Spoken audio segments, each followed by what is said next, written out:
got 6 o'clock. Let's go ahead and get the meeting started.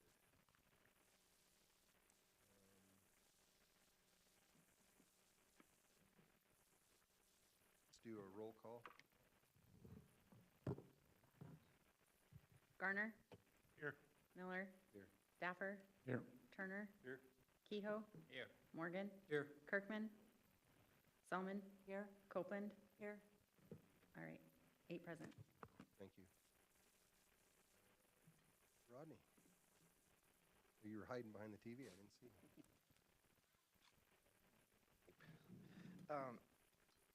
Commissioners, Mr. Chair and Commissioners, the couple of things to report on, just the comp plan.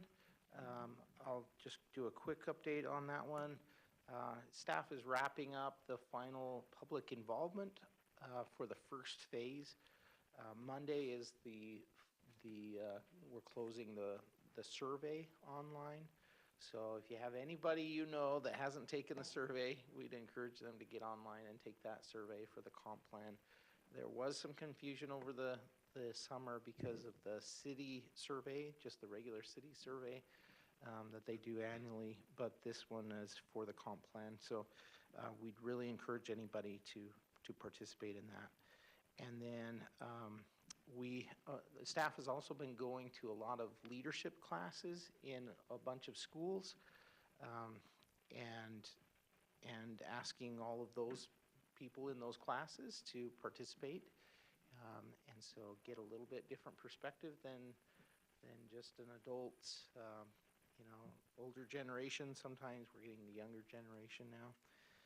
And as of October 29th, we had over 800 direct comments and responses to the questionnaire. So pretty significant outreach that's been done. I don't know that we've ever had that many. I'm pretty certain we've never had that many. And as you've probably seen throughout the community, my staff has been attending all kinds of events throughout the summer and throughout the fall even. So we're going to be wrapping that up. We've done some coordination with the communication director in the mayor's office to get a last push out on social media for the survey, and we'll be starting the next phase. And that will include some detailed, some specific committees that will work on different topics of the comprehensive plan based on the public outreach we received, some of the feedback we received. We're going to come up with certain themes and then create those committees to work on that. So we anticipate your involvement in this next phase, maybe even a little more heavy than in the past. So I'll be coming back to you, probably watch for emails, and we'll get you involved in that process. And then just an update on City Council. We had the 2 final plats that you had recommended approval were both approved. The next one was a public hearing, preliminary plat and annexation and zoning for the Lakeview neighborhood subdivision. You had recommended approval. This is the one right out near the lake, and that was the one where they they clustered the homes closer to the roadway and then had a really significant size of open space on the western side nearest the lake. And that one was approved by City Council. The next one was a variance to allow the school on 12th Avenue, I can't remember the name of the school now, the Zion Lutheran School, that's what it is, to put their fence and their wall a little bit closer to the roadway than we would typically allow, because we require that landscaping, and that one was approved by City Council. And then finally, the last one was annexation and zoning to RS 8.5. This is the one off of 1224 East Iowa Avenue for single-family home to connect to the city's sewer services. Kind of a rural area, kind of enclaved area. And you had recommended approval, and City Council approved that one too. Thank you, Rodney. entertain. Chair? Yes. Make a motion to approve the consent agenda? Second. Been motion by Garner, second by Selman to approve the consent agenda. Is there any discussion? All those in favor? Aye. Any opposed?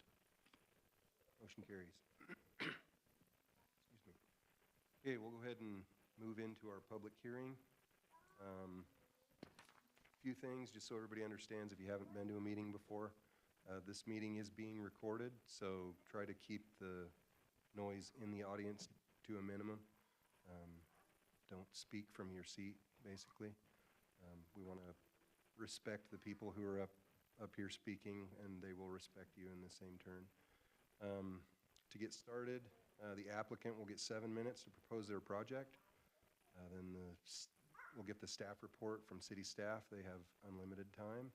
And we'll open it up for public testimony. Each person that's signed up, if you haven't signed up, don't worry about it. We'll give time at the end of each item for those who haven't.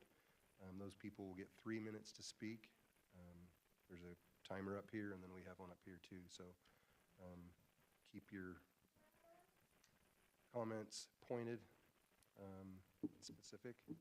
And after the public is done speaking, we'll give some time back to the applicant to rebut and answer questions. We'll close public hearing, and then we will deliberate, discuss, and vote on each item.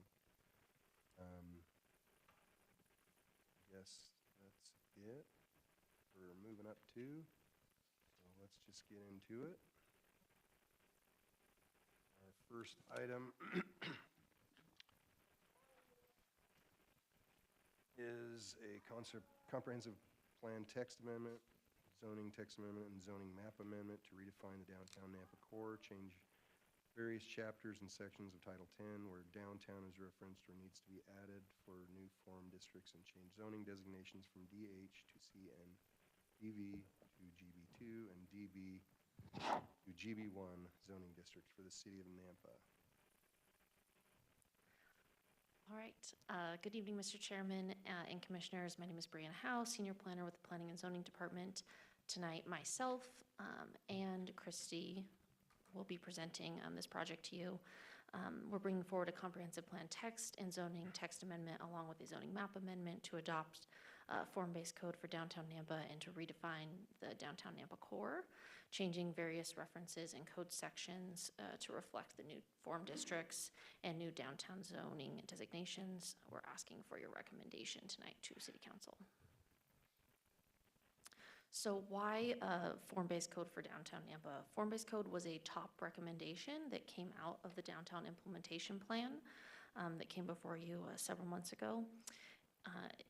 It is more explicit in what the city desires for the standards of development in downtown. It keeps the fabric and character of downtown while alleviating the disconnect that has existed between the city and developers and property owners. So how does this impact downtown and the process for reviewing development? So currently our code is relatively strict yet somehow unclear on its intentions. Form-based code will allow more flexibility in the building form and create clear expectations of what the city would like to see. We've had instances where a new building went before the Arts and Historic Preservation Commission and the Design Review Committee, and the code states currently that any new building shall reflect adjacent buildings. The boards and commissions have struggled with coming to a consensus on what that means exactly. And so the adoption of form-based code is really intended to remove that confusion. And staff strongly feels that it will encourage new development in downtown Nampa. So here on the left side, we have our current process. So right now, any new development or projects where exterior materials are being replaced in the downtown historic zoning district first go before the Arts and Historic Preservation Commission for a recommendation, and then they go before the Design Review Committee for a decision. Any appeals would then go before this commission, the Planning and Zoning Commission, and then on to City Council if appealed again. With the new form-based code, projects will only be reviewed by staff and any appeals of staff decisions or exceptions to the code will then go before the design review committee. This follows the same exact process that we've implemented for industrial design review, and that's been going very well. The design review committee will still retain their authority over other zoning districts in the city, and then projects that are being completed on buildings that are on the National Register of Historic Places or are eligible to be listed on the National Register of Historic Places will then be reviewed by the Arts and Historic Preservation Commission. So our consultant on this project and staff created a review worksheet to ensure a smooth process for applicants. Each section necessary to review an application is for compliance with the form-based code is found on the worksheet and will be filled out by the applicant. Staff will be able to quickly review each project for compliance and move it forward. So quickly, we're going to go over the form districts here. So the form-based code will only cover what was previously identified as the DH, the Downtown Historic Zoning District. This zone will be rezoned if recommended tonight and on for approval to City Council. The zone will now be called CN, Central Nampa Zoning District. So within the CN zone, there will be 5 total form districts. The CH, Central Historic Zoning Form District, is the orange in the center there, will be the most restrictive. It's in that CH area that Nampa's National Register of Historic Places District is within. Those 10 buildings along First Street that are already on the National Register. So certain architectural styles will be required in the CH form district, whereas the other form districts will just have recommended architectural styles. So I'm going to briefly go over the development standards. The commission has been a part of several workshops on this, so some of these next slides you've seen before, just to discuss briefly. We also have our consultant here if more specific questions come up about the code. So form-based code is regulated by 4 major parameters: frontage type, building type, form district, signage, and then use. So the form is really what is regulated. So the step back and setbacks and the pedestrian space in front of the building. Form-based code is more focused on how the building interacts with the pedestrian space rather than what the use is in the building. So here's an example of that. So then based on the frontage type and street type, the standards change to reflect for that building. These are the permitted architectural styles. These are required in the CH, that Central Historic Form District, and like I said earlier, just recommended in the other form districts. There are also specific architectural features, such as roof style, storefront materials, that are either required or recommended based on the form district.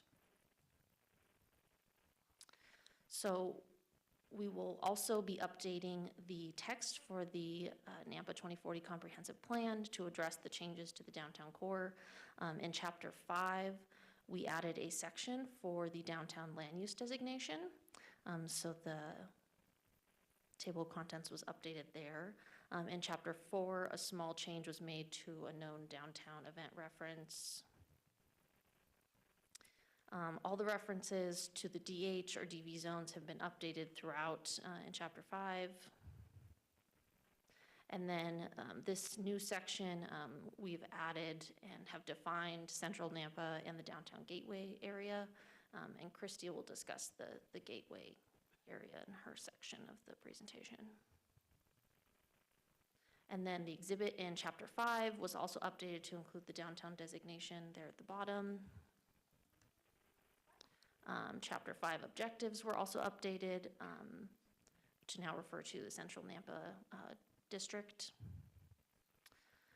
Idaho state law requires that the Planning and Zoning Commission develop a comprehensive plan and that the plan include all relevant conditions and trends.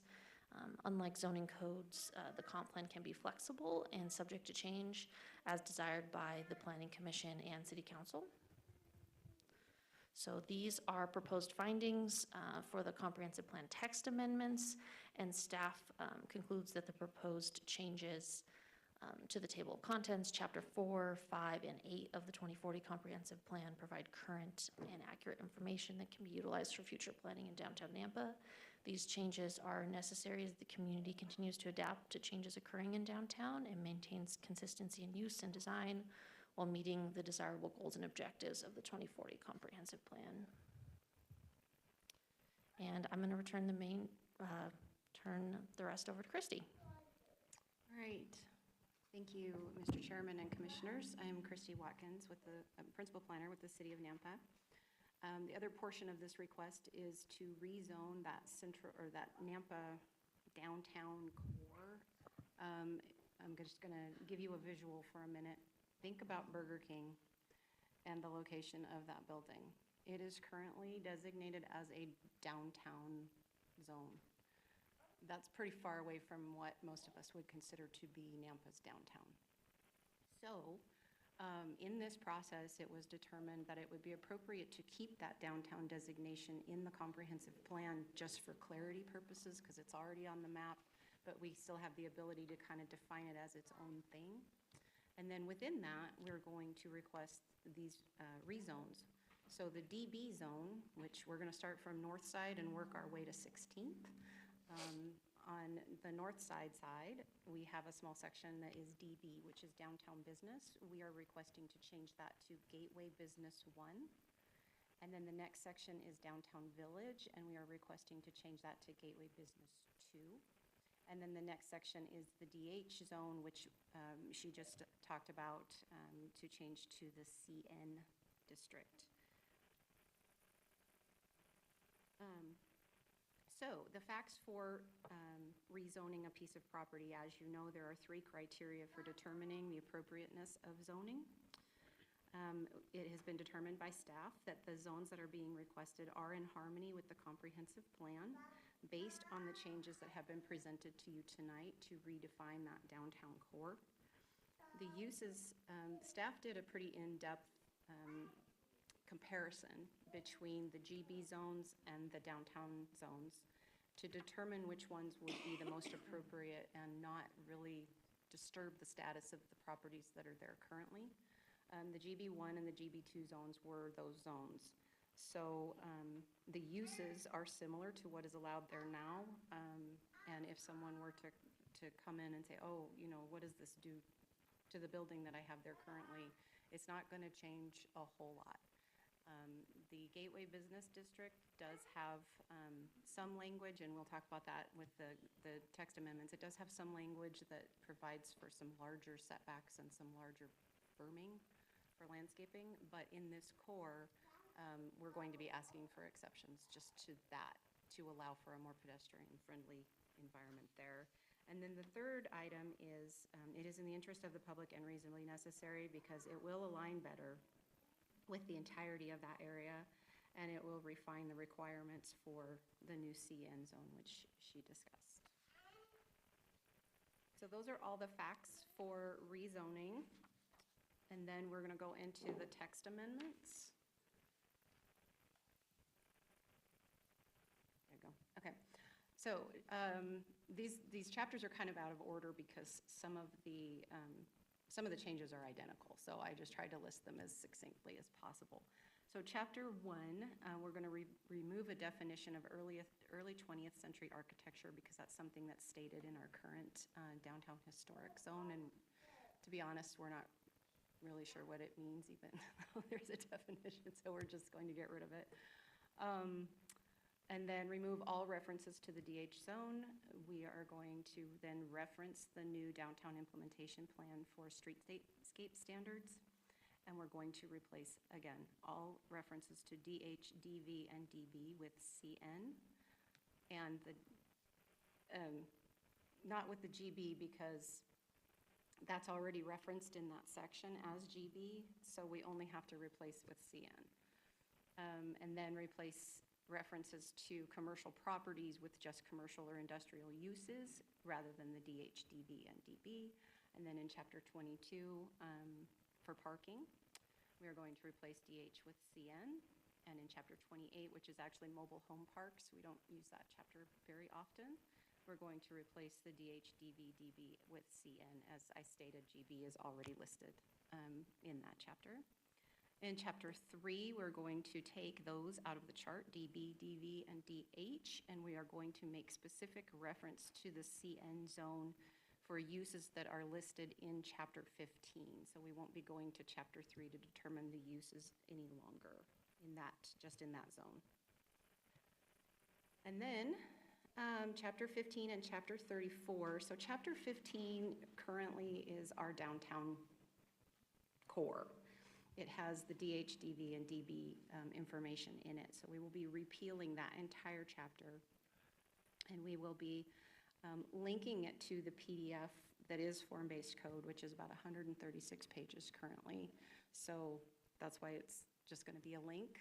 It's just going to be easier for people to find it that way. And then in Chapter 34, which is our design review chapter, DH becomes CN. That has all of those form districts within it. Any mention of DH is removed and changed to CN, and we had a repaint requirement for the entire DH zoning district, and so that is going to be removed, and we will only be looking at historical buildings for repaints. And then, in Chapter 4, which is the GB zone, the properties in the downtown core are not very large, and they cannot sustain the 35-foot front setback that is currently listed for the GB zone. The city also has a desire to promote this area as a pedestrian-friendly area, so a smaller front setback is necessary on these properties. So we've reduced it just in the downtown core to 10 feet. And then we have removed the requirement for a landscape berm on those properties as well. We've made an exception to the area that is designated as downtown. There were no comments received on this proposal. And these are your potential motions. We'll stand for any questions. Anybody? Questions? Yes, you did a really good job, or everybody's asleep. Got it. I tend to do that. Or we've seen a lot of this before. Yeah, we have seen a lot of it before. Okay, Madam Clerk, do we have a sign-up sheet? No sign-up No sheet. sign-up? Is there anybody in the audience that would like to speak for, against, or undecided on this item? Okay. Motion to close public hearing. I make a motion to close the public hearing. Second. Moved by Garner, seconded by Kehoe to close public hearing. All those in favor? Aye. Any opposed? Okay. Public hearing is closed. What do you think? Well, I think that staff always does a good job with these kind of things, so I'm going to put a lot of trust into what they say, because a lot of this is Greek to me, and I don't speak Greek very well. I am in favor of it. Okay. Like Matt said, this is stuff we've been seeing. I think Yeah, and that's the second point, yeah. we've Nothing new. been in agreement with it so far. Yeah. I'll throw a motion out there to approve the project as stated on the screen. Second. It's been moved by Morgan, second by Daffer to approve this item. All those in favor? Aye. Any opposed? Okay, motion carries. We'll move on to our second item. Annexation and zoning to RS4 and potential development agreement for a future residential subdivision, Shadow Creek at Lake Lowell at 1408 Lake Lowell Avenue, for Kylie Canaday of Cole Architects. Is the applicant here?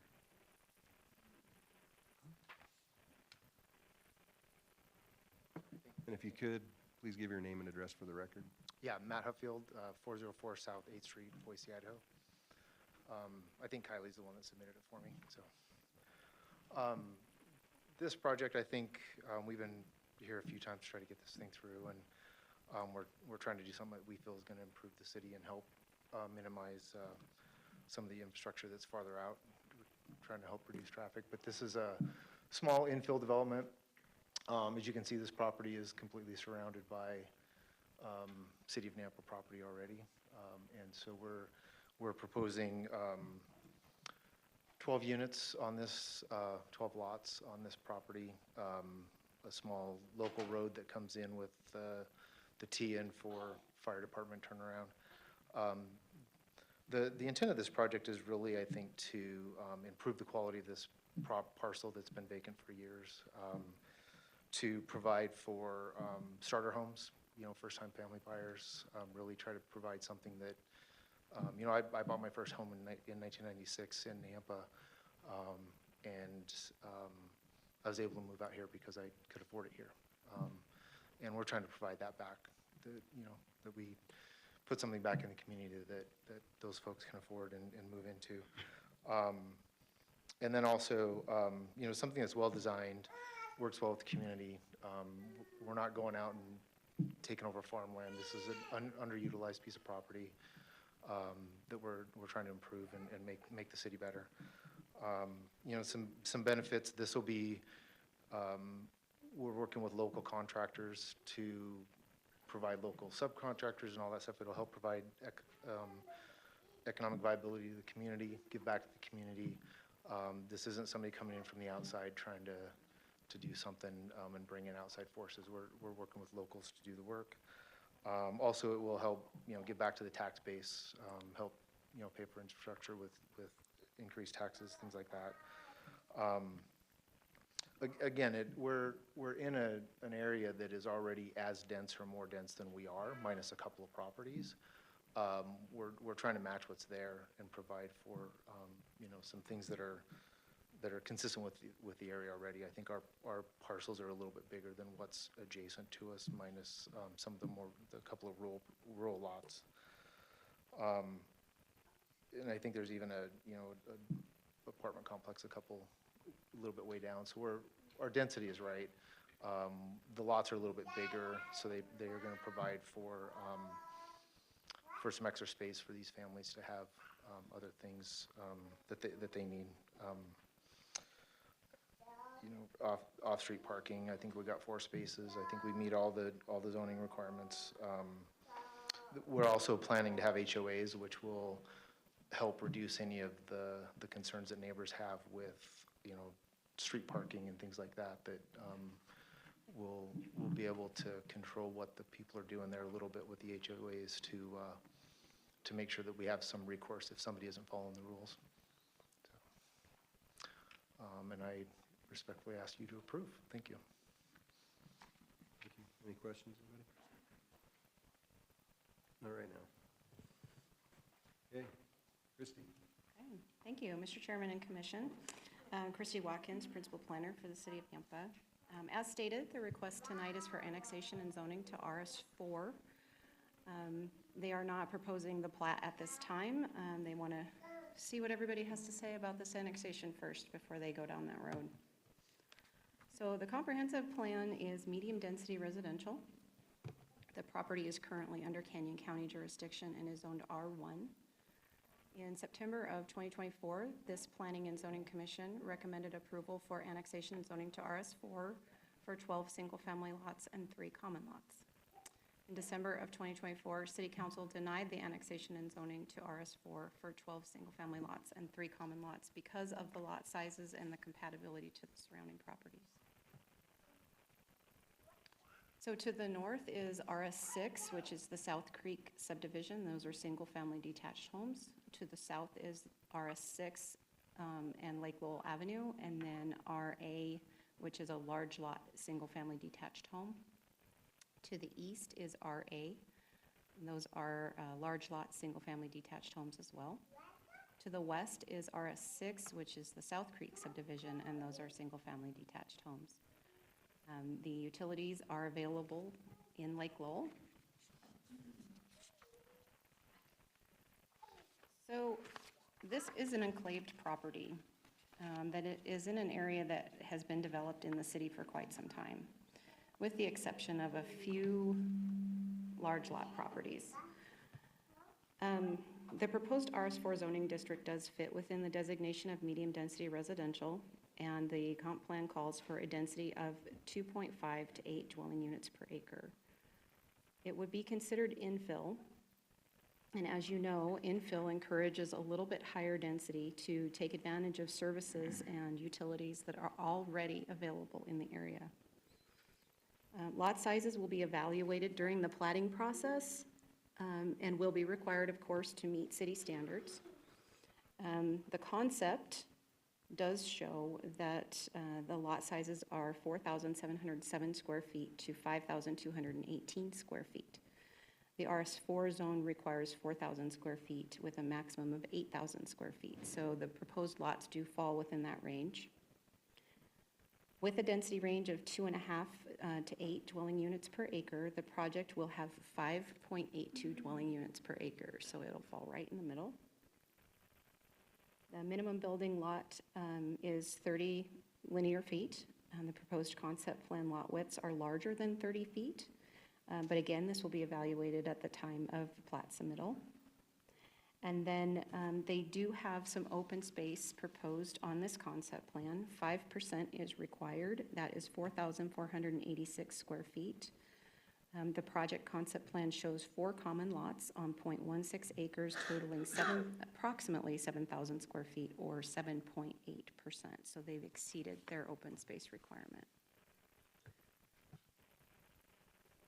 So Engineering Division did submit their standard comments for plat review. A traffic impact study will not be required due to the number of lots.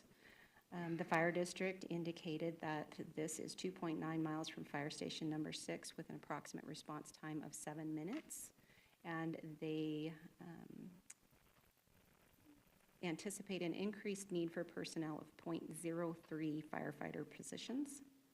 There was also some late public input that you should have in front of you tonight. There was one letter in support because of the current need for housing. And there was a letter in opposition because of parking concerns, potential loss of privacy to the neighboring properties, and the density. So there are 4 criteria to be used in determining the appropriateness of annexation. 1, all landowners have to have consented to this annexation, which they have. The property is contiguous to the city limits, which it is. It's completely surrounded. The comprehensive plan includes this area within its area of annexation. It is in the impact area. The property is subject to the city's agreement with the highway district. That one's kind of irrelevant because the streets around it are all owned by the city. As far as zoning is concerned, to the RS4 zone, there are 3 criteria to be used in determining that zoning. This request is in harmony with the comprehensive plan. The proposal would provide for uses that are deemed to be compatible with the adjoining properties. RS is compatible with RS. The proposed zoning is in the interest of the public and reasonably necessary, the comprehensive plan does define compatibility as any property that falls within the same land use designation and meets the densities and development standards that are compatible with each other. And it does take advantage of existing utilities. These are the recommended conditions of approval that are in your staff report, and these are the potential motions. I'll stand for any questions. Mr. Chairman? Yes. Christie, how do they determine the miles from the location of the property to the fire station nearest? You know? Is somebody go in the car and... Get in their car and drive. Commissioner Kehoe, we have a GIS map, and so they probably run a line on the streets to determine the distance, and then they have a formula that they calculate to determine how fast they think that it would take them to get there, and I think they average it. I don't know that for sure. Well, I live a half a mile, 5/10 of a mile from my house to fire station number 6. It is 4/10 of a mile from my house to the project. 5 and 4 is 9 in my book. And Sorry. That's the comment that they gave me. I can't tell you how they came up well, with but it. if we're off by a mile and 8/10 on every application, we're not doing, somebody's not doing a good job of determining your insurance rates is based on the length of time it takes the fire department to get from their station to your actual incident. And speaking of which, last week, my next-door neighbor had a medical incident, and they called the fire department. They were there in 3 minutes. So I don't understand why we're so far off. I will need to ask them that question.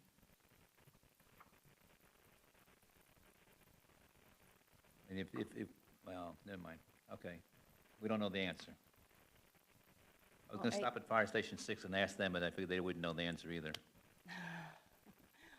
Well, I think you just stated you've got proof of whatever the distance and the time is to your neighborhood. How do we get it changed so they have more accurate figures? I will have to ask them that question, Okay, I mean, I'd be glad to provide the proof, okay? and I'd be glad to check at future applications too, because in the past, I've said, well, I can't imagine it's that far away, and then we've gone back and checked. But I got a funny feeling we're not doing a good job of determining the distance to incidents from the fire stations. I will ask them. Thank you very much. Mhm. That's all I had, Mr. Chairman. Thank you. Any other questions? Not yet. Okay. Okay, we will go ahead and open up our public hearing for this item. Madam Clerk, do we have the sign-up sheet? We do. The first one is Rafi K. Okay. Please give us your name and address for the record. Hello, my name is Rafi Kasarjan. I live at 821 South Cove Lane. I'm right across the street from the proposed project. So I'm here to speak in opposition to the request to add any additional dwelling units on this property. My primary concerns are traffic, street parking, and increased pedestrian safety issues. Lake Lowell, if any of you have ever driven on it, is already a very, very busy road, and anyone who lives around that area knows how difficult it is to pull out of your driveway or even try to find a parking spot during after-school hours. There's always children waiting for the school bus in the morning and drop-offs in the afternoons. Increased density on a development with only one road in and out will only worsen that congestion. Even though the proposal includes driveways and designated parking spots, the reality is that people will park on the street. This already is the case, and it significantly will get worse if this moves forward. We see this in nearly every densely populated subdivision in the valley. Overflow parking crowds the streets, blocks sight lines, slows down traffic, creates hazardous conditions for families who already live there. There is also 8 existing single-family homes on the west of this property. I don't know if you can pull up the map. The proposed high-density units are completely out of proportion with the established neighborhood, and the design will disrupt the character and tone of the community. Another major concern for me is the developer's pattern of behavior. This is the 3rd or 4th attempt by this builder to push this project forward. Each time the application has been denied, and each time the neighbors have voiced the same concerns. Yet the builder continues to return with virtually the same proposal, making no meaningful changes in response to the community's feedback. At this point, it feels less like responsible development and more like the builder pushing their own agenda with no regard for the residents who are going to be affected. They didn't even give out proper notices for a community meeting per requirement. I assume in order to have a lesser opposition turnout during that meeting. They get to build whatever they want, sell the units, and then move on, while we, who live here, are left dealing with the increased traffic, overcrowded parking, increased crime. Growth is not the issue here. Compatibility and responsibility are. The proposal does not fit the existing neighborhood, it does not address traffic concerns, and it does not reflect any attempt to work with the community. For these reasons, I respectfully ask that the Commission deny this request and stick with the decision that was made previously. Thank you so much. Thank you. Kevin Rushton.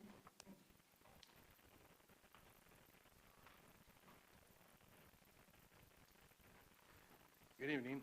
Kevin Rushton. I live at 1712 South Miller Way, Nampa, Idaho, and I submitted a letter which you probably all have a copy of, so I figured it's best to just read off of that. But I will say, first of all, the argument of increased traffic would basically remove all new housing. So there's always going to be an increase in traffic if you're going to have any new development. I'm writing this letter in favor of the above-mentioned project. As a real estate agent with over 40 years' experience, I believe that not just this project, but other similar higher density and more affordable, smaller home projects are something our community desperately needs. Many young people who grow up in our community have been forced to leave due to our housing prices being far out of reach for them. As a parent, I would like my kids to be able to stay in our community and help keep families close. One such project will not solve this problem alone, but would be a step in the right direction. Our neighborhoods are already overstocked with high-end homes that I know firsthand are mostly purchased from people out of state. I have heard some complaints from people who believe building similar, smaller homes in a community has a negative effect on their values.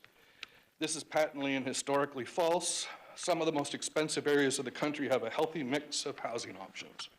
Small homes are called starter homes for a reason. It's a first step for many who later trade up into larger homes as their income increases and their family grows. This actually helps sustain values over the long term. We also have a growing aging population who at a certain stage have a desire to downsize, but end up staying in large homes they have trouble maintaining because there's not enough smaller home options available in the community. These projects also help maximize the return of infrastructure the city has invested so much in. Having more varieties of housing options available is good for the community, not just for sustaining market values. As a fairly close neighbor to this project for over 25 years, I asked to vote to approve this project and in the future look favorable on similar infill projects. Thank you. Thank you. Thank you.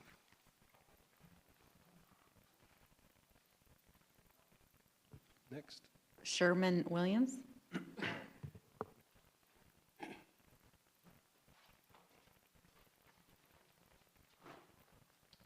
Sherman Williams, 702 Spruce Creek Drive, Nampa.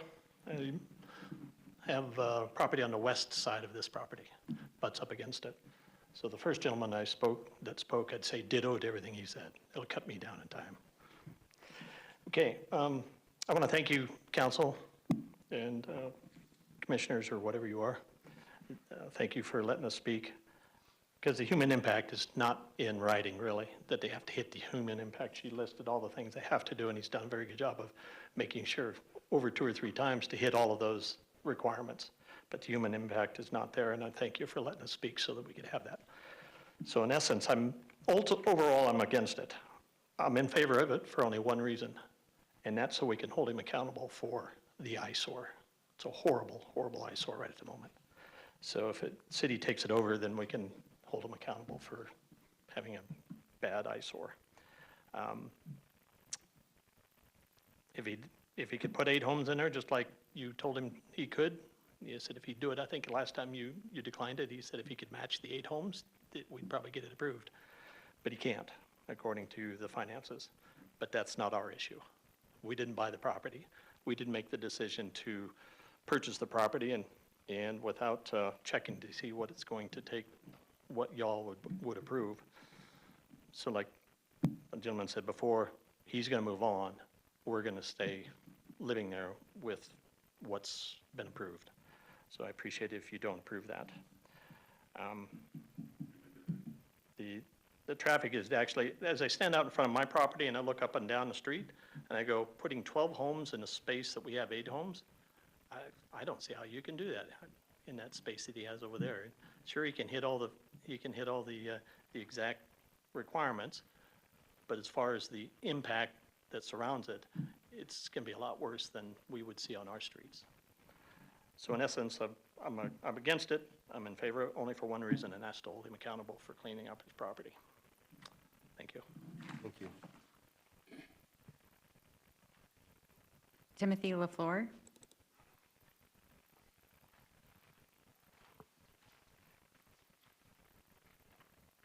Good evening, Timothy LaFleur, 626 Spruce Creek Drive. I live just down the street from Sherm.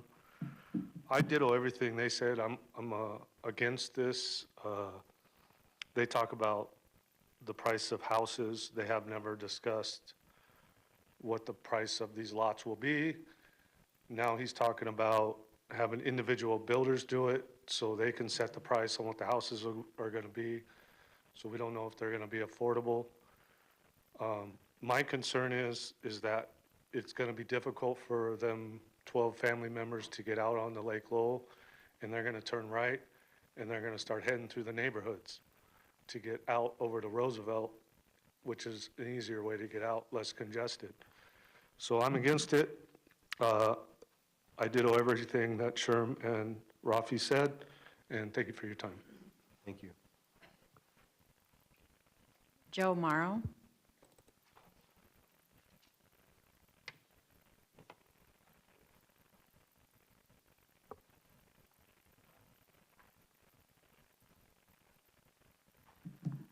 My name is Joe Morrow. I live at 1500 Lake Lowell Avenue.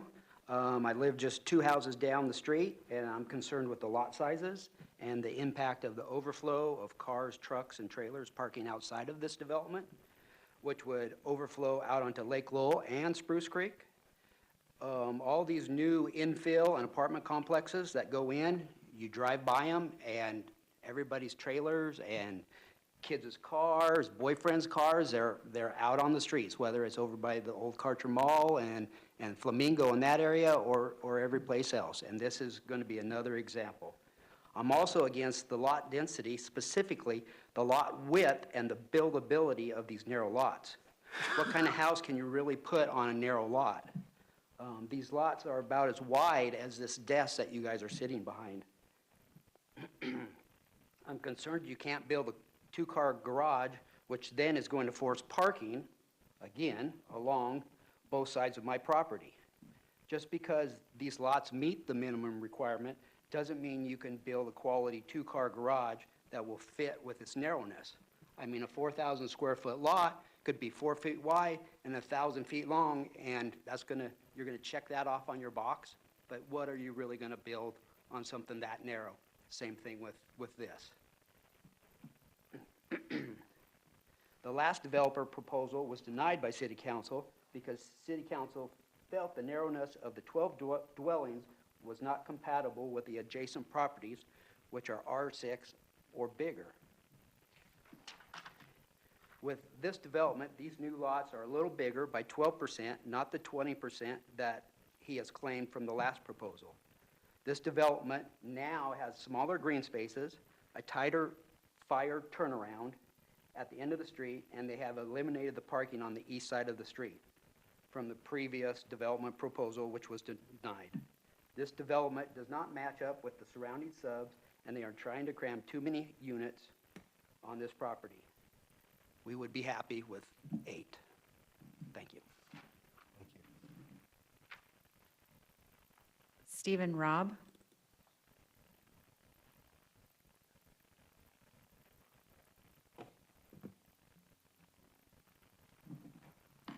Hi, good evening. My name is Stephen Robb. I live at 1723 Lake Lowell Ave. It's about 9 houses down the street from the property. In general, I'm supportive of annexing infill parcels within the city of Nampa. I think that's the right thing to do versus them remaining as county parcels. In general, I'm supportive of this parcel being developed versus it being abandoned the way it is.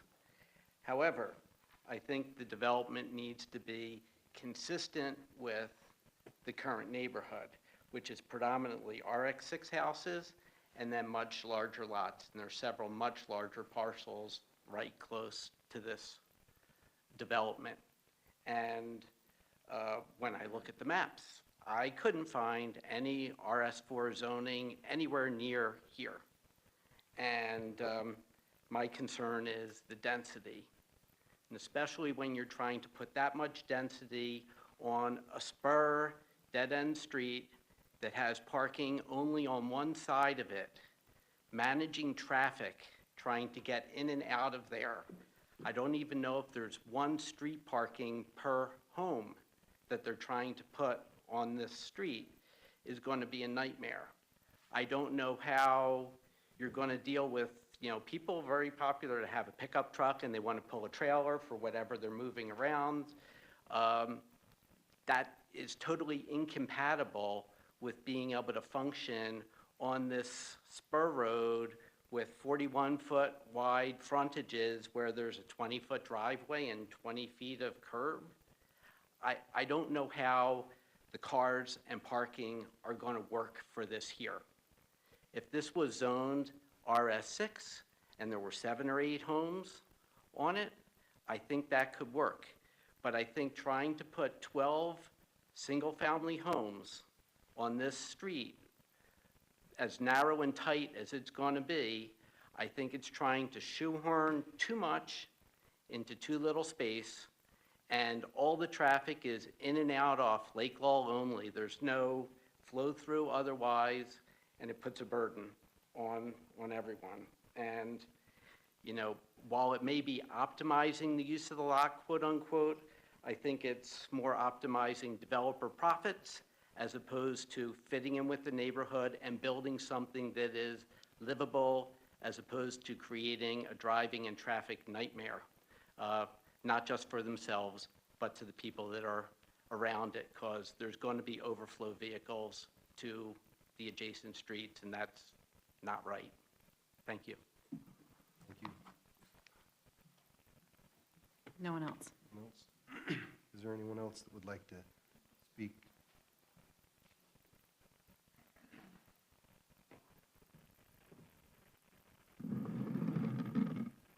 Good evening, Mr. Chair and Commissioners. I'm Cheryl Higley at 12441 South Abbott Downing Way. And I just want to say that this plan is identical to the one that was presented at the neighborhood meeting, which has been stated the neighbors were opposed to. It's very similar to the one that Blake Wolf presented to the City Council. Last year on November 18th, that proposal was denied 5-1 because the council felt that the proposed density of the 12 dwellings with an RS4 zoning was too high and was not compatible with the adjacent properties that are zoned RS6 and also the RA lot immediately to the east. Some of the council members indicated that they would want the number of dwellings reduced to 8 or 9, and then they'd be more open to it. It was touted at the neighborhood meeting that they had made the lots larger, 20% larger, but when I did calculations, it came out to 12%. But when comparing the two proposals, it was at the expense of narrowing the common green space lots, the fire turnaround lane, and the interior roadway, which eliminated the parking. There was a parking lane along the eastern boundary of the property, which allowed for 1 parking space per unit. As you can imagine, none of the neighbors responded favorably to the new proposal, as they had valid concerns that there will not be enough parking, especially for the large trucks which many Idahoans own. And any overflow would end up on the streets near their homes. So we were hoping, due to the negative feedback from the neighbors, that the property owner would reconsider his proposal, but he did not, and instead he filed the same proposal as an application with the city. So please take these facts into consideration before making your recommendation to the council. Thank you so much for your consideration. Thank you. Anybody else?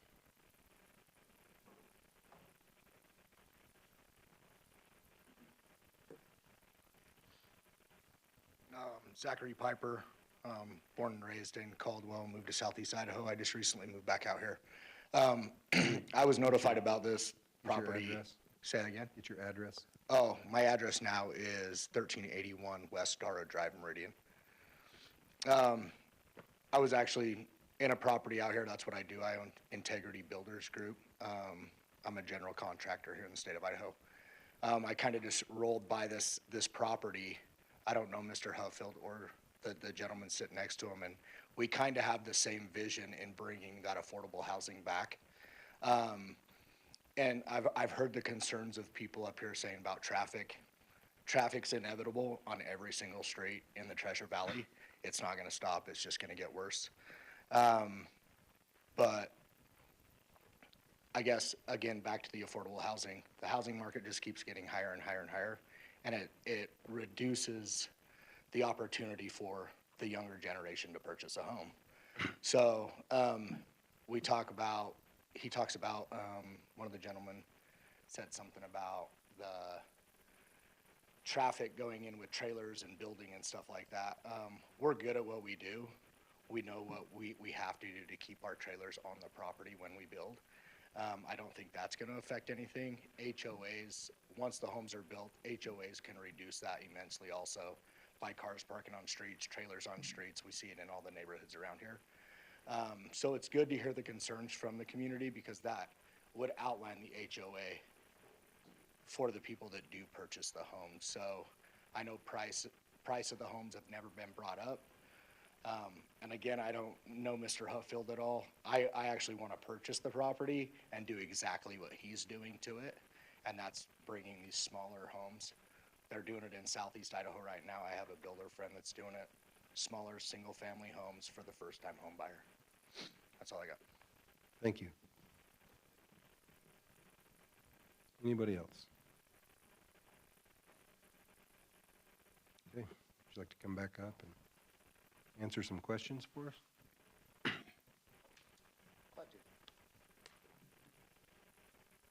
Okay, anybody have questions? I think I would just be interested in, just, a lot of people have talked about how this looks like exactly the same plan, and which was rejected by the city council. So what's different now that would make us want to try and send this back to city council again? Yeah, I think taking their insight into account, I wasn't involved in that last proposal. That was another person that was doing that. We made the lots bigger than what they were before to try to, that was their concern, was the size of the lots. Basically, we were able to get the same size that we did if we would have gone to fewer lots by doing what we did, by getting, our engineer met with the city engineers to figure out what the roads actually need to be. I think they had kind of guessed when they did that, so we got those back to meet what city requirements are for the road widths and the fire truck turnaround, things like that. So we were able to take that and apply it to the size of the lots. I think some other things, these are 41-foot wide lots. Garage is typically 20 feet wide. There's plenty of room to have a 2-3 car garage here. These are not, they're deep enough lots. You can have a larger home on there if you needed to or wanted to. Our idea is to keep them a little bit smaller to keep them affordable. But, excuse me, the lot sizes are adequate compared to what's in the neighborhood, and they work. And I think taking that into account and increasing the lot size is what we modified from the previous submittal. Chairman? Yes. Let me see if I understand this. How many lots were there before when you went to city council and it was rejected? How many lots did you have at that application? I didn't, but it was 12. How many I did they think it was reject? 12. Anybody know? 12. It's 12 now. So where are you taking this, where's this extra space coming from? From the road width. The roads now meet, the requirement that the city has for road width versus what was in that plan. You really haven't done anything to eliminate any of the fears these people have, you just changing the lots. Well, the city council's request was to have larger lots. That's what we did. Yeah, but you did it at the expense of other things. You didn't, never mind. Thank you very much. Anybody else? So did you remove parking on one side to accommodate that? Yes. Okay. Any other questions? Okay, Thank you. There's no more discussion. I would make a motion to close the public hearing. Second. And moved by Garner, seconded by Kehoe to close the public hearing. All those in favor? Aye. Any opposed? Okay, public hearing is closed. Mr. Chairman? Yeah. So I understand the neighbors' concerns with the narrower lots backing up to theirs. But like it's been stated, and I know myself, being in this business, that the only way you're going to make homes more affordable is putting more on per acre and coming in with smaller homes. And we have to get more entry-level homes for the younger generation so they can get into something. Right now, I think it's 40 years before people, on average, are buying their first home. That's ridiculous for kids to have to spend years pumping money out to pay somebody else's mortgage, and the only way you can do it is on these infill projects is to get higher density so these kids can get into something. And honestly, there's been plenty of studies. It's not, this isn't multifamily coming up, backing up to them with big apartment buildings. They're single-family homes, they're detached, they're not even townhomes. And I honestly don't believe there'd be any problem with property values down the road when they go to sell. But, you know, I was for this before because I think it's a great infill project. It's a great way to get some smaller homes for some new young families to get into and have their own place. And it just, to me, I like the idea. I know it's skinny lots, but like you said, you can put a 1,200, 1,300 square foot house on there with a 2-car garage and have plenty of yard. And I'm for it, but I understand people's concern, but we've got to get some more affordable housing going for these younger families so they can get started a lot sooner. So I'll get off my soapbox. Mr. Chair? Yeah. I have a question for staff. Is parking allowed on Lake Lowell?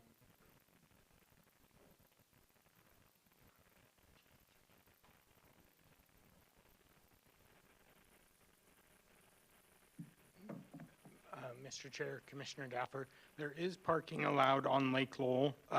That's not something that I can say will always be the case, but currently there are vehicles that park along Lake Lowell. They would have, currently the property has no curb gutter sidewalk and the pavement. They would end up installing curb gutter sidewalk and some pavement widening along their frontage that would improve the pedestrian connectivity for that small section. But yes, there is currently parking on Lake Lowell in certain areas. There are areas where the road has not been widened, the adjacent county or more rural parcels, the sidewalk and curb gutter has not been extended. In those areas, they cannot park, but there are areas where it is allowed. Daniel, while you're here, sure. Probably should ask this the applicant, but you should know, is the new road's a public road or private road? Based on what they have proposed in their layout, it appears to be a public road. It is one of our, we have various roadway widths that we allow, and they are proposing one of the smaller width roads that is allowed for a lower, a roadway with a lower number of units on it, and this falls well within the requirements for that. There was, one of the comments was relating to, 12 vehicles or 12 homes with a single access. That falls well within our policies. The adjacent subdivision has about between 250 and 280 with 4 accesses. So if you do the math there, they're still well below the number of vehicles coming out at a single point than even any of the adjacent neighborhoods. I think, correct me if I'm wrong, that means an HOA would have no authority to tell people not to park on that street. So they would, as part of the development, it would be approved, if approved when the subdivision comes in, that would be signed no parking and it would be a public street. On the east side, signed no parking, and on the west side, they could park on the street. We would have to do an evaluation. Most likely, we would do no parking on the west side because the east side would provide more parking because the driveways are not there.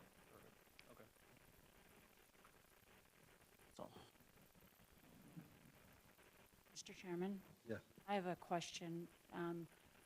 Since it's not really changed to what the council told them last time to be that they would be happy with 9 or 10, what's the experience of approving it and then getting it to the council and then wondering why we would approve it again when they said no last time? I don't know, like, the experience on that or the, Well, I think we have to look at it as a separate, we don't Okay. look at what council's decision is, we look at it for ours. We're a land use body, and we have to look at things a little bit differently than they do. okay.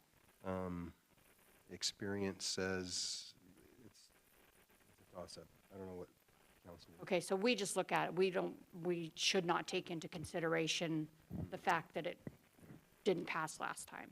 Okay, I think we can. We can. We don't have to. But it did pass us last time, too. right, right. There's a lot of different things to look at. I mean, I agree, they did make the lot sizes bigger. There are some reasons and some things that they did that, are you for or against? I don't know. But that was one of the stipulations that council had, and they have increased those lot sizes, so. If you look at, what council exactly said, I mean, they did, so. Thank you. In the application, the applicant said that they would have 4 parking spaces, 2 in the garage and 2 on the parking pad.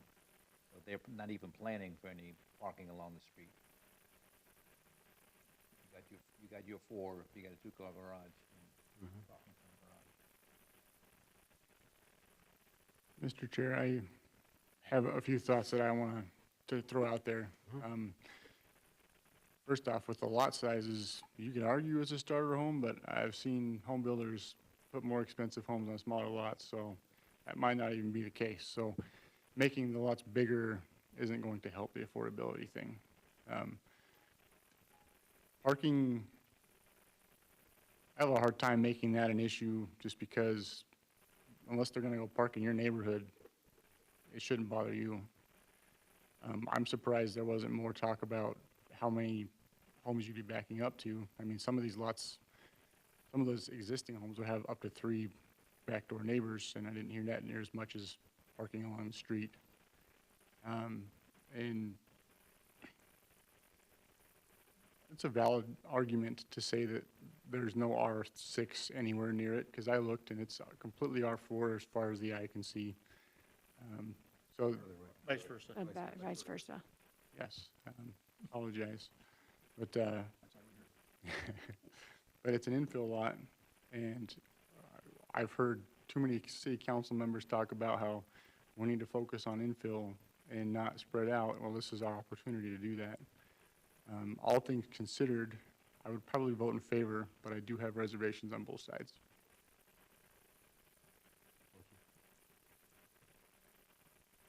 Anybody else?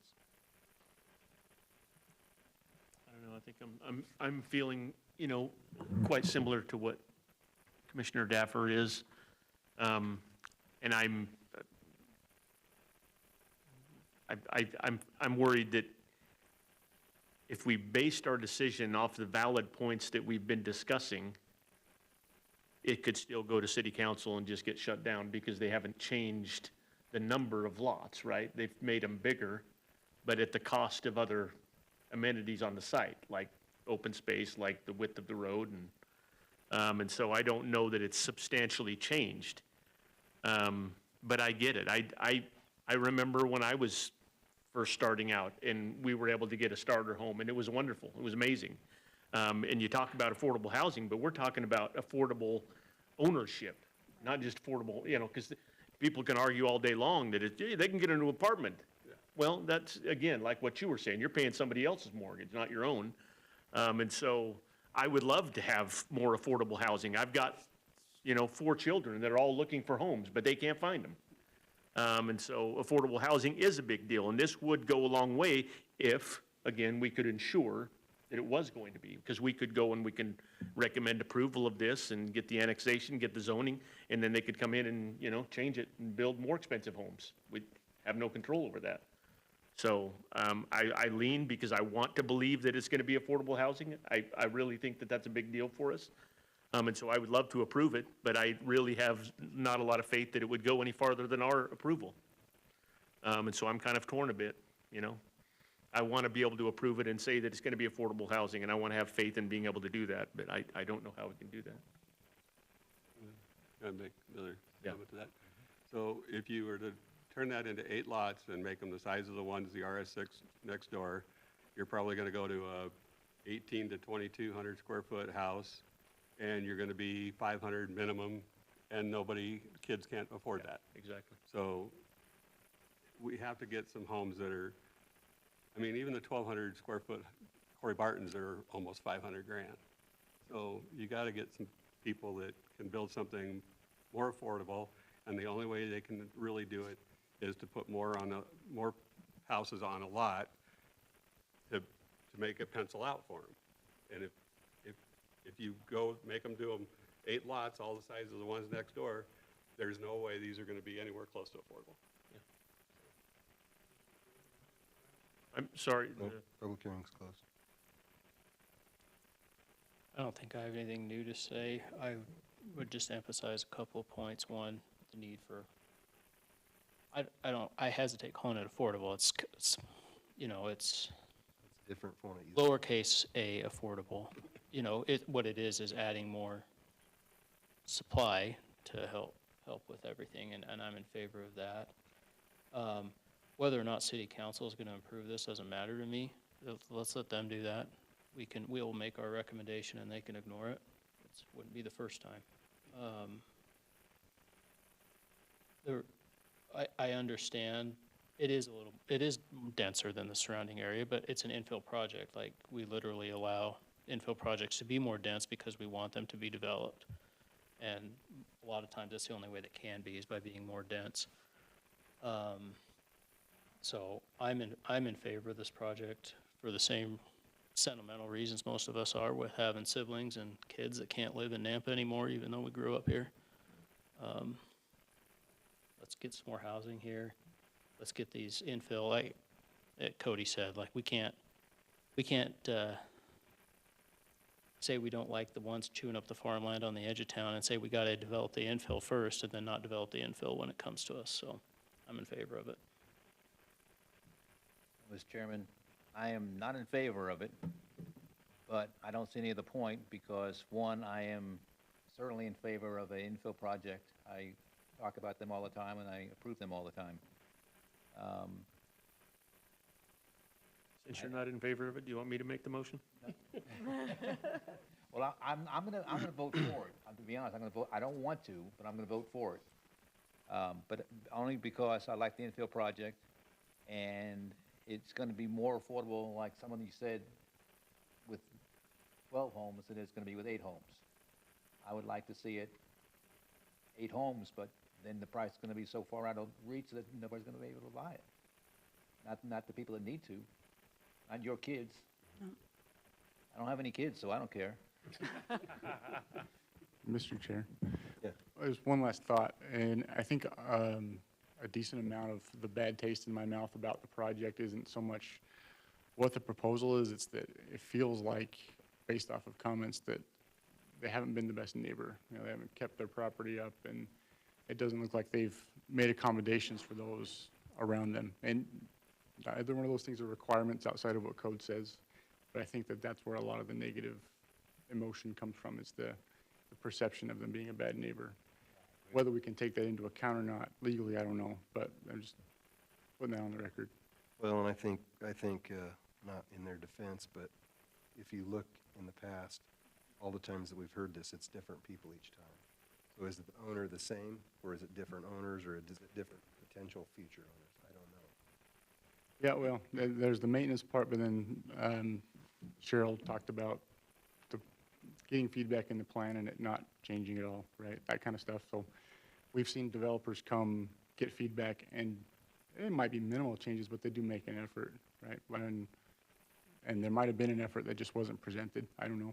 But based off of what I've been able to see and listen to today, that's just kind of the general feeling I got. Again, I'm still going to vote in favor of it, but these are just getting all my thoughts out there. Biting your tongue to do it. I know I am. I'm biting my tongue to vote yes. Christie, I have a question. So this is just annexation and zoning. We wouldn't, Correct, we're not approving a plat or anything like that. Yes, Mr. Chairman, this is just annexation and zoning to RS4. This will go on to City Council as that request. And then if it gets approved, they will go through the plating process. So could And it will we- come back to you. Could we make a recommendation that lot sizes not to be smaller than what we're seeing here? You certainly I mean, could. because technically speaking, they could reduce lot sizes, and if we approve it as RS4, what they bring to us could be completely different from what we're seeing now. Yes, you could lock the development, you could lock in a development agreement, and one of the conditions would be that it would have to follow that concept plan and those lot sizes. Exactly. Or, We deny it then when they come back and try to, I mean, that's not on the consent agenda, right? The The preliminary? plat? No. No, Yeah, it would be a so public maybe- hearing. a whole nother. So it is. Yeah, it'll be a yeah. public So hearing. I guess if we're going to see it again, then it's, We can deny it then if they try to pull But that. it might save time if we did the development agreement, right? And just made that part of the approval, that they wouldn't have the ability to go back and try and change and make a different plan. Yes, typically when we don't have a preliminary plat tied to the decision, I would highly encourage a development agreement to be put in place. So that would be my recommendation to city council. you have a thought, Rodney? Yeah, Mr. Chair and Commissioners, just one quick thought on that. Development agreements, if we lock in place the exact concept, there's no flexibility. We've run into that problem in the past where they start designing the actual subdivision and there's a problem with, the way a lot is laid out or whatever. And so then it just becomes a public concern because it doesn't match exactly what that preliminary plat is. So if there are specific conditions that you want to place on it and say, hey, no smaller than the smallest lot that you are showing on this concept plan, I'd recommend you do it that way rather than say it has to match this Well, concept we could do plan. it to where, no more than this many buildable lots at the smallest lot proposed. Yes, exactly. You could Okay. do it that way. Thank you.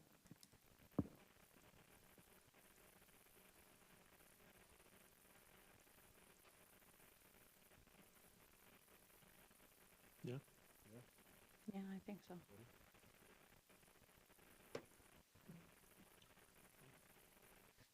Mr. Chairman, I would move to recommend approval of the project as stated on the screen and with the addition of a development agreement with the stipulation that the lots do not exceed the proposed number of 12 and that the minimum lot size remain as has been presented in the presentation today. Second? And That good? Yeah, That good? should be good. It's been moved by Garner, seconded by Morgan. All those in favor? Aye. Any, You gonna do a roll call? oh, yep, probably do a roll call. Miller, Yes. Garner, Aye. Daffer, Yes. Turner, Aye. Kehoe, Aye. Morgan, Yes. Kirkman. Oh, sorry, Selman, Aye. Copeland. Aye. Motion carries. Thank you.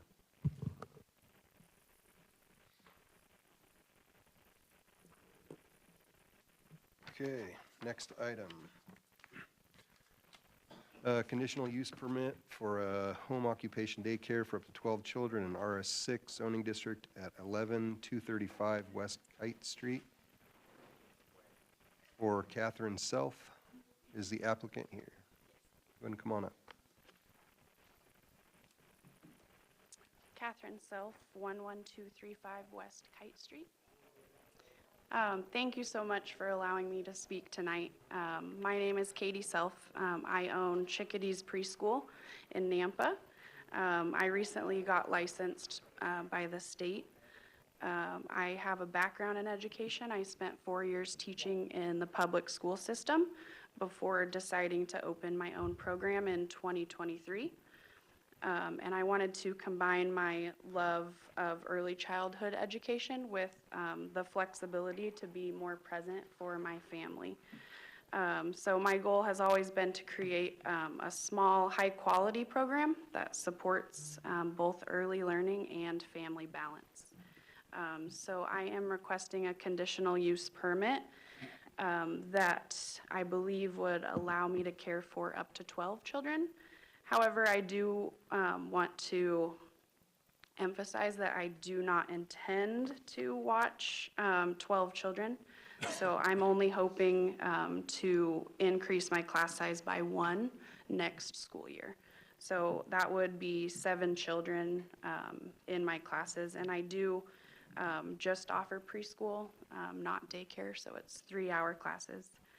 And also another reason that I am requesting this permit is to have the possibility of next school year having my own child, who will be 2, in my home with a nanny while I operate my preschool. So my preschool is in a designated room in my home, so it's not all over. But like I said, I don't plan to teach 12 children. It's just that I would like the option of like a max of 8 children. And I did recently license through the state and confirmed with her that if this does go through and you guys do grant me this request, I can update my state license to reflect that, that I am able to watch more children. Or at least for them to be present because of it's mostly for my 2-year-old next year. So that is all I have. Thank you. I truly enjoy serving children and family in our community. And thank you for your consideration. One quick question, if I could. You said your classes are 3-hour classes. Do you have more than 1 class in a day, or just 1 class? Yes. This year I have 2 classes in one day, so an AM and a PM group. Okay. Mr. Chair?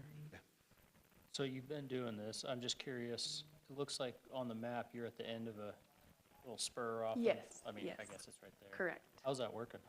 Do they pull into that little road, or do they just park on No, that? so I decided early on that they would just park on West Kite Street. So the parents all park there, and then they walk their children across to my driveway.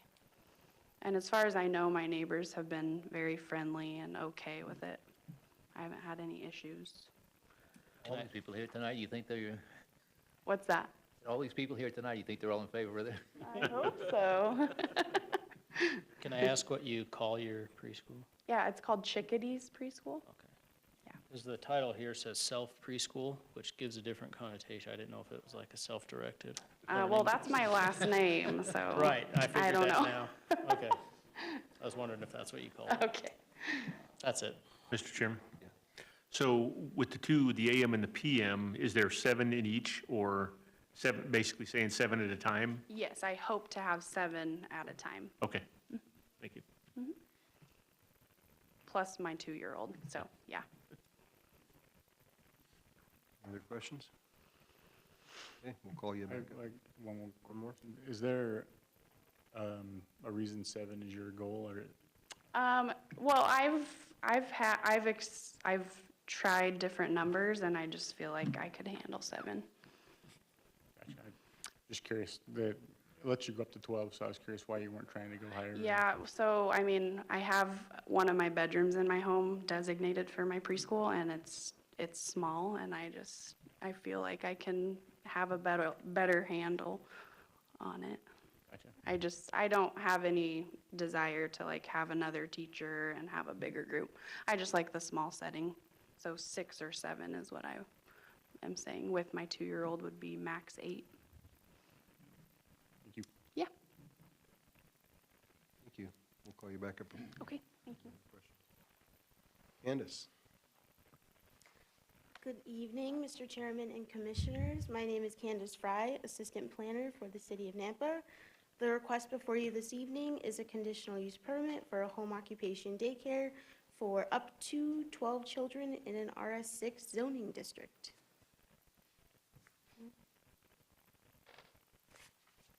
Property details. The comprehensive plan designates this area as residential mixed use. All of the surrounding land uses are single-family residential, and all public utilities are currently being served to the property. The applicable regulations, these are the applicable regulations for a conditional use permit. I will cover these more in depth in the formal findings. And these are the applicable regulations for a home occupation, which are defined in 10-1-10.b. So for correspondence, we didn't receive any public comments. We did receive 3 agency comments. So the Nampa Engineering Department left comments regarding the number of peak hour vehicle trips. The Nampa Fire District provided general water supply and fire access comments. And then the Building Department left conditions that will need to be met through a residential building permit. The proposed findings. Number 1, the proposed use is supported by the Nampa Comprehensive Plan.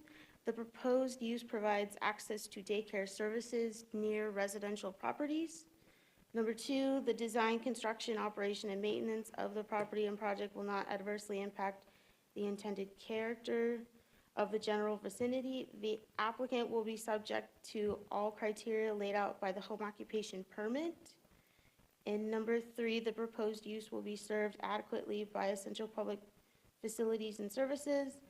The proposed use, the property, currently has access to services and will continue to be served.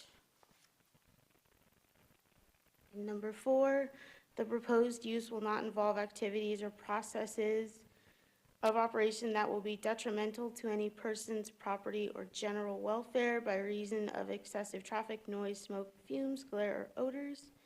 The home must be kept the character and appearance of a single-family home.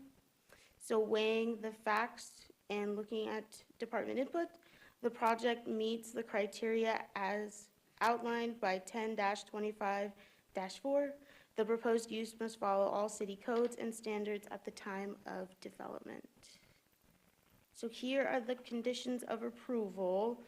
Number 1, the applicant shall comply with all state and city codes, policies, and standards in place at the time of individual property development.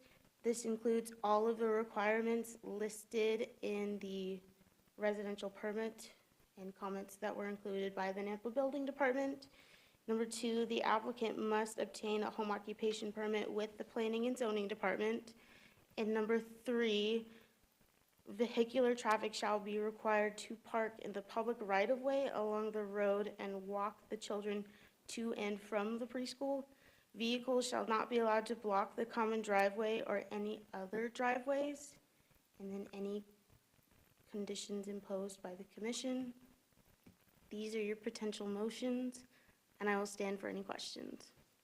Chairman? Yes. Candace, I'm going to ask you a couple of questions, and I don't know the answers, that's why I'm asking you. So if you don't know the answers, don't be embarrassed, because if I don't know, I don't expect you to know either, but what the heck. What is a tamper-resistant outlet? It's an You don't have outlet. kids, do you? No, I don't. It's an outlet that you can't get shocked in. It's all the new ones that you can't plug anything into. Is it? You feel like You you're gotta breaking twist it the back steel and floor. forth. Yeah. Okay, kids well, can't that's a good shut thing to have then, isn't it? Yeah. Okay, all right, good enough. So you didn't know the answer, but they all did. Second question is, did we decide whether this is a daycare or a preschool? What's the fire department gonna get from us saying that, what this is? So when they get a call and it says preschool, they know to react a certain way. If it says daycare, they know to react a different way. So Commissioner Keough, we use the term daycare to basically encompass children under a certain age, under school age.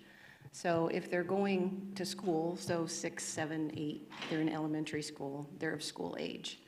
If they're under that and they need care or teaching or whatever, we consider that all to fall under the category of daycare. And the fire department views it the same way.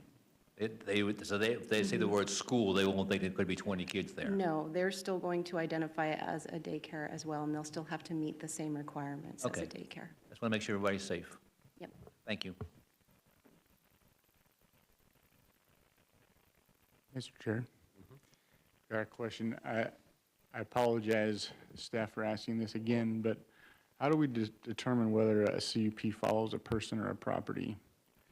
Because I know that we've done this for multifamily housing, we've done this for specific uses. Mr. Chair and Commissioners, it really is on a case-by-case basis, but in this situation, this is probably appropriate for the person or the entity and the property. That's how we've done it in the past, because the idea is each applicant would need to come forward and say, here's how I run my business, here's what I'm doing on the property. If you just attach it to the property itself, then the business could be sold, the home could be sold, and somebody else could come in and start running a daycare. And maybe they don't go through all the same process. Maybe there's some concerns from neighbors and they need to be addressed because of the previous conditional use permit that was issued, and you need to have those conditions on there. So I would recommend that in these kinds of situations that you attach it both to the property owner and to the property, or to the daycare provider and to the property. Can we make that determination, you guys don't, when the application comes in? You do, but we would typically recommend that. I think maybe we probably should have just had a condition on here to say that specifically, but I would recommend that you add that to your conditions. I'm asking so that in the future I don't have to ask this again, so. Yeah. Appreciate it. Yeah, Mr. Chair, if I may weigh in on that. Generally under Idaho law, it will run with the land. Some cities have gotten creative in tying it to the specific owner for the period in which they own it. But in that period, it technically still applies to the land. It's just tied to that owner owning the land. So it always really is tied to the land. It's just whether you put a limit on it on ownership, which is a whole nother debate discussion, in my opinion, whether that's enforceable or prudent. But for what it's worth, there is some discretion there, but typically it'll run with the land. Thank you. Any other questions? Okay, go ahead and open up public testimony. Madam Clerk, do we have a sign-up sheet? No sign up. Is there anyone here that would like to speak for, against, or undecided on this particular item? Okay, seeing none, do you have a reason to call the applicant back up? Do you have anything you'd like to add? Make a motion, we close the public hearing. Second. Been moved by Garner, second by Kehoe to close the public hearing. All those in favor? Aye. Any opposed? What do y'all think? I think we ought to approve it. I commend her for wanting to take on more kids. I think they should all have to go through a psychoval, but that's And I learned something new tonight, so I'm in favor of it. Good. I like it. It's not just a daycare. She's actually wanting to teach the kids, so it's something different that we haven't seen before, so I appreciate that as well. Mr. Chairman, not hearing anything else, I move to approve the project as stated on the screen with recommended conditions and proposed findings. Second. You want to add the, as long as she is living at that property. you want to add that condition? Sure. Okay. It's been moved by Kehoe, seconded by Selman, with the added condition. All those in favor? Aye. Aye. Is there any opposed? Okay.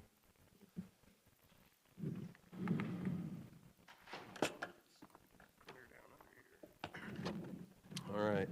This CUP will become effective 15 calendar days from the date its written decision and reason statement is provided to the applicant, unless an appeal has been filed with the Planning and Zoning Department with the appropriate fee.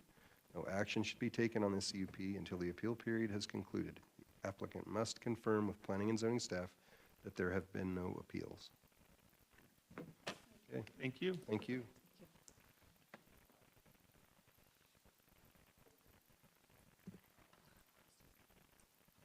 Christie, Christie, we have to teach you some manners.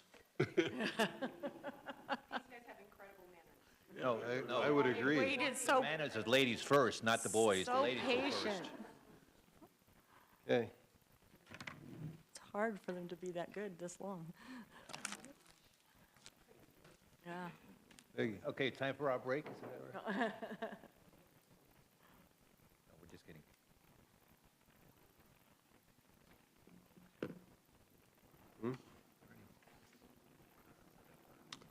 Okay, last item, conditional use permit for a home occupation daycare for up to 12 children in RS6 zoning district, 11540 West Sammy Street.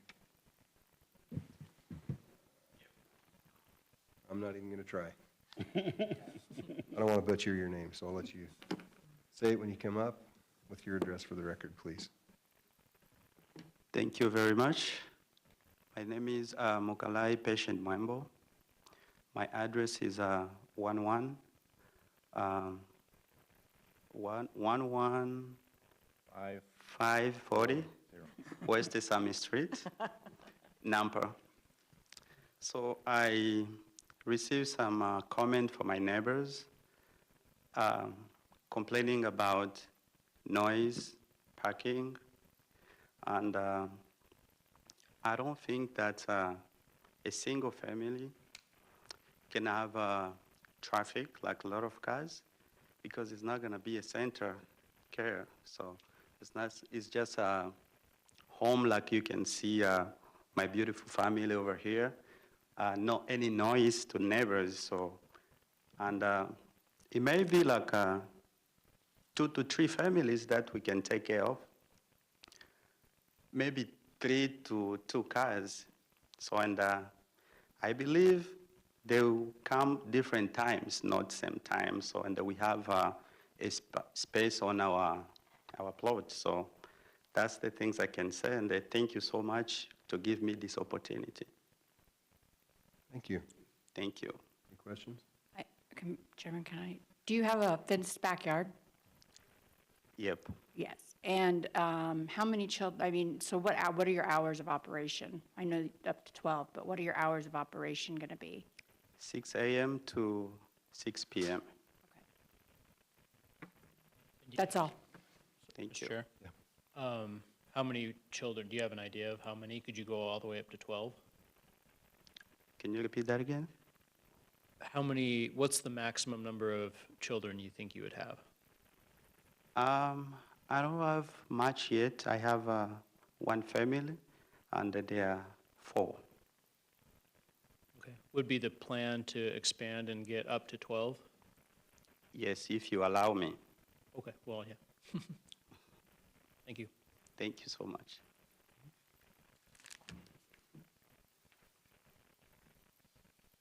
Rodney. Okay, Mr. Chair and Commissioners, Rodney Ashby, Planning and Zoning Director for the record.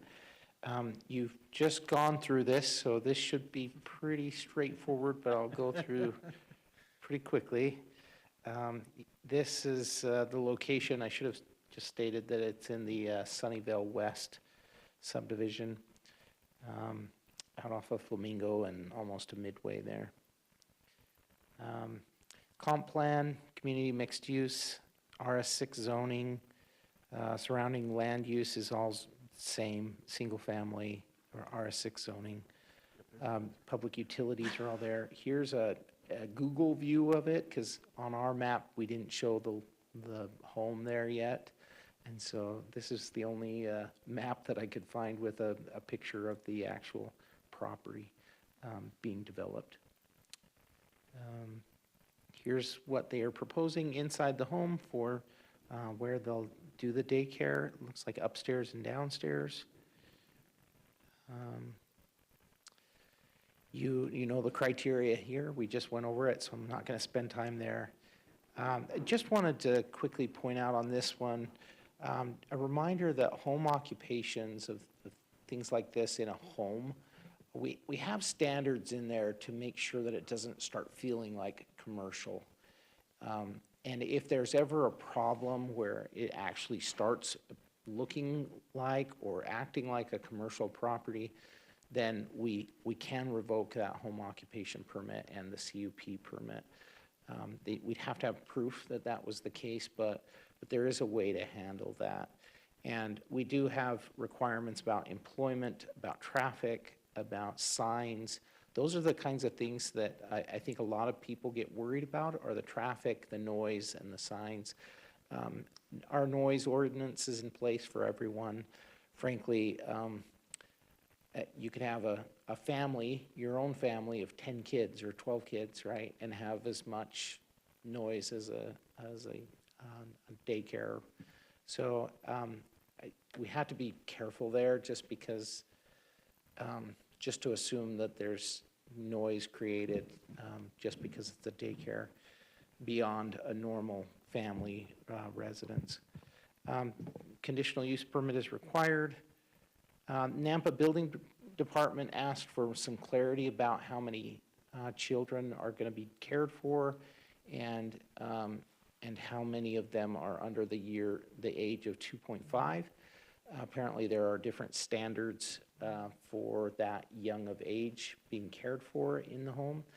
And so because it's a semi-commercial property situation, they have some more requirements for their safety when they're younger. And that will be handled at time of building permit. They are asking for a building permit to be applied for, and so that's one of the conditions I placed on it. Nampa Fire District, again, same kind of situation. We're looking at how many kids and how many of them are under the age of 2.5. Nampa Engineering Division just gave their traffic estimates. Again, these are really hard because the traffic manual, or the trip generation manual, does not specifically call it out for these kinds of daycares. They call it out for a commercial daycare, but not for residents. So we did our best to estimate how many trips would be required. We did receive 5 late comments, as the applicant indicated. All of them were opposed. You can see traffic and congestion, noise and neighborhood disruption, neighborhood character, unauthorized use of private amenities in the subdivision. They were concerned that these children would be using the playground and open space that is provided by the subdivision. Property value concerns, neighborhood integrity. I think that's it on that page. And concern number 4 under Mark, I'm not going to say that one, but 11504 West Samai Street. Precedent setting for commercial land use in a residential area. That was one of his concerns. Safety concerns, traffic again, and congestion, lack of applicant introducing themselves and talking about their proposal to the neighbors before they requested this application. And then the last one is concerns about children's safety because of unknown people coming to the area for drop-off and pickup.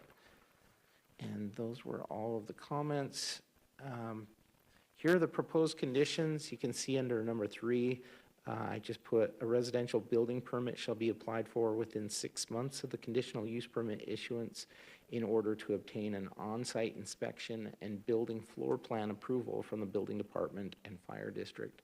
I talked to the building department and just recommended that we put a time frame on that so that they could do it. They can follow up, and they agreed with that. So that was the recommendation. Pretty standard conditions here for number 1 and number 2. Under the proposed findings, there was a finding of a fact that was kind of conclusion. It was kind of a conclusion, so I modified it and just put it as 2 facts. Really nothing changed except that I'm not concluding anything in those facts.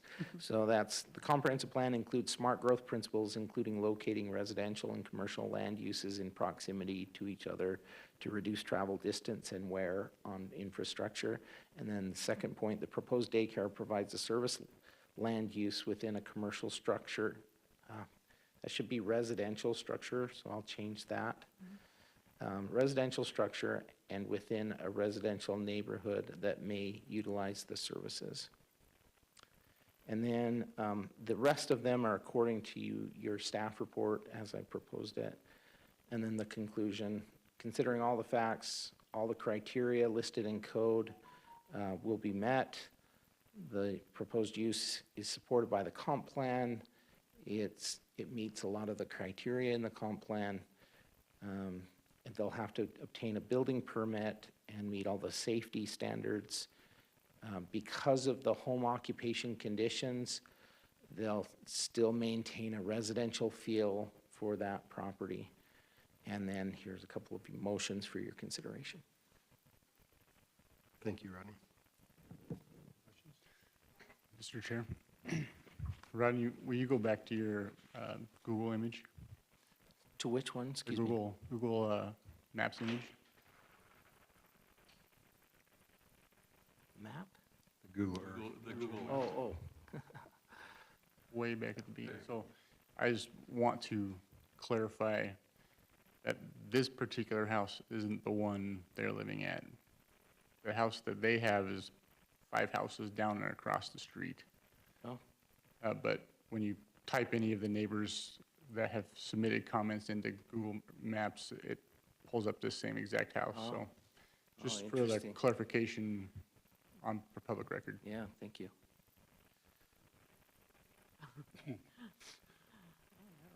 Mr. Chairman, I was confused about what the building permit was for. I must not have been paying attention. Mr. Chair, the building permit is just so that they can get an inspection done. Okay. It's a pretty simple residential, they actually told me, we really need to create a new type of permit because it's a very, very simple, go and inspect it, make sure that the plugs are, what did we call it? Tamper resistant. Yeah, there you go. Which is code anyway. All new outlets have to be, so it's a new home. I guarantee they do. So Commissioner Copeland, go back to that one. That one there? Yeah.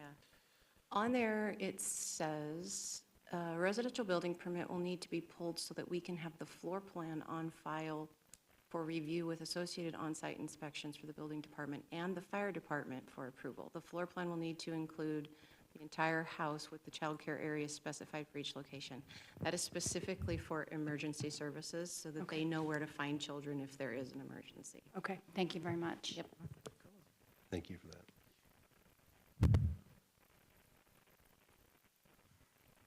Other questions? Good? Okay.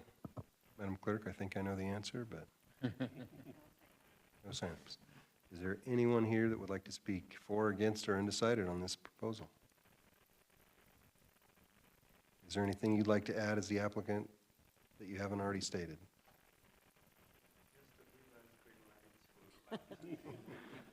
Mr. Chair, I actually have a question for them. You have a question? If you come back up, we got one more question for you. Yep. I think one. Turn into 10. So, reading through all the comments, the only point they made that I want to ask about is using the HOA equipment for your business. Is that something you guys plan on doing, that you do? Do you let the kids go play in the playground that the HOA maintains? It's only like usually kids, they have toys and somebody watch them. I think that's all. And for their protection, as you're the one who's taking care of them, you need to be there and watch them. So I think that's all. When kids get dropped off at your house, do they ever leave your house or your backyard? May you repeat that again? After the kids come to your home, do they ever leave your house or your backyard? When they come to drop the kid, so they're gonna use my garage, go in straight on the job, and they left. So your neighborhood has a playground, right? They do, and we have where my house is located. It's just by the corner. separate with other houses so that if somebody come, it may not go to neighbors, just to my place. My question is about the playground at your neighborhood. No, it's gonna be just mine because I have a huge, big backyard. Okay, that's what I wanted to know. Thanks. Thank you. Okay, other questions? No? Okay, thank you. Motion, we close the public hearing. Second. And moved by Garner, second by Kehoe again, to close the public hearing. All those in favor? Aye. Any opposed? Public hearing is closed. Subtle jab. Just a little. Everybody else is just being quiet. Like the assertiveness. So it seems like the big arguments against this is it's going to ruin the family-friendly neighborhood by having the sound of children. Cheers. And that we're going to have children walking on the grass Yeah. in the neighborhood.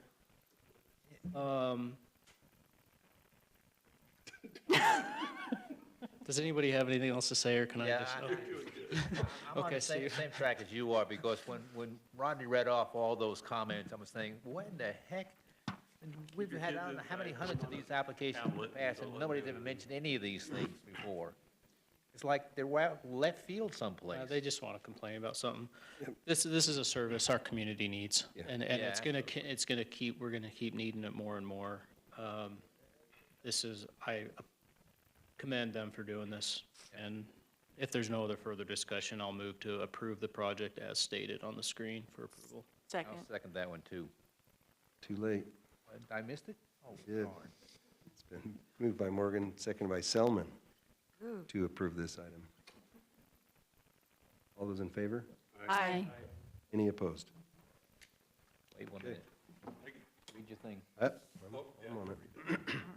The CUP will become effective 15 calendar days from the date the handwritten decision and reason statement is provided to the applicant, unless an appeal has been filed with the Planning and Zoning Department with the appropriate fee. Action should be taken on the CUP until the appeal period has concluded. The applicant must confirm with the Planning and Zoning staff that there have been no appeals. And I would commend them for their children's behavior. Yeah. Yes. That's amazing. Meeting. A long time to That's sit there amazing. and not be Yes. out of the problems. Yep. Yep. All they got was a Hershey's Kiss. They got that. Peggy, we're waiting for you, I think. I make a motion, we adjourn. Second. All those in favor? Aye. Any opposed?